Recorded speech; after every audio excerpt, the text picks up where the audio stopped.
What are you going to do with your life? Yeah, if you're tired of that question, welcome. This is Yes, Your Evolving Self, a podcast for Gen Z figuring out who they are, not just what they'll do.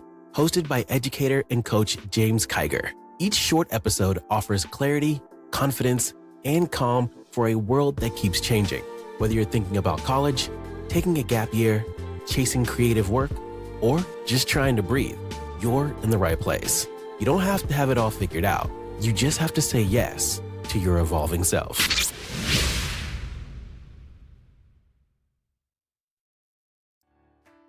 Let's start with something no one really says. Most students are expected to make huge life decisions without ever being taught how to pay attention to themselves. Pick a major, pick a school, pick a path, do it fast. But who stops to ask, who am I? Like, really? What kind of life actually works for me? What lights me up? What drains me? That's what this lesson's all about, because no matter where you're headed, your starting point isn't the goal. It's you. If you plan your future without knowing yourself, it won't hold up.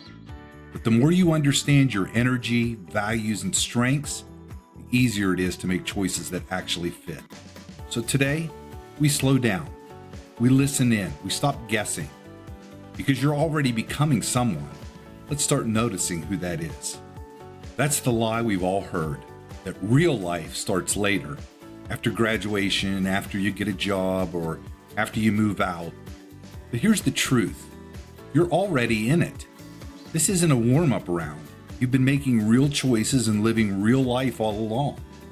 The way you handle stress, the way you care about people, the way you think, create, solve problems, that's all real. And the more you notice how you move through the world, the more power you have to shape a life that fits.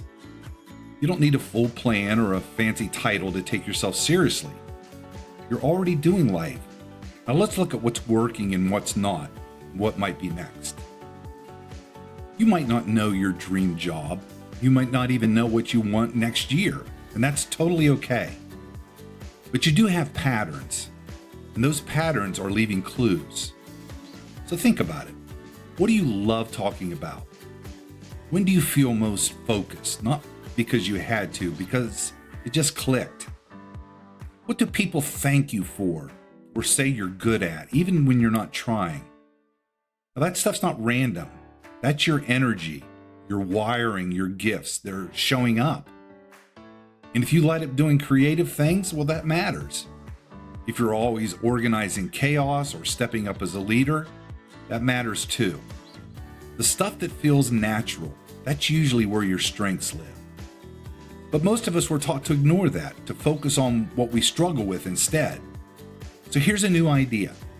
What if your instincts, your strengths, your quirks aren't problems to fix, but they're clues to follow? Now you've probably heard this question. What are your strengths? Maybe you've answered with the usual stuff. Organized, responsible, creative. Let's go deeper. Your real strengths aren't just what you're good at. They're where your energy flows, where you light up. There's a big difference between being good at something and actually wanting to do it. You can crush a task and still feel drained. You can check all the boxes and still feel off. But when something energizes you, when time flies and you leave feeling more alive, now that's a clue. That's your wiring kicking in. And chances are your best path won't come from a job title. It'll come from where your strengths and your energy meet. The more you notice that, the less stuck you'll feel. The more real your direction becomes. One tool we use in this course is something called your life type. It's not a personality test or a label. It's just a way to understand how you naturally show up. And there are 6 types. There's the adventurer, loves freedom, challenge, and new experiences. The administrator, who's organized, reliable, and gets things done. The persuader. They lead, they motivate, and they influence others.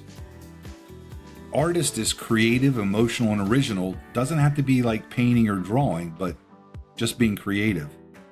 A carer is a nurturing, supportive, and deeply tuned in person. An investigator, they're curious, they're analytical, they love to figure things out.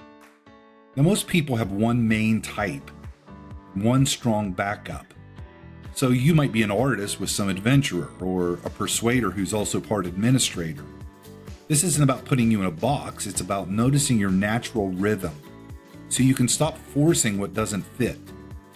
We'll go deeper soon, but for now, just ask, where do I see myself? And maybe, just as important, where don't I? Some people love personality tools, and they're fine. The Enneagram, the Myers-Briggs, all of it. But others, they feel boxed in like they're being told what they have to be. So here's the deal.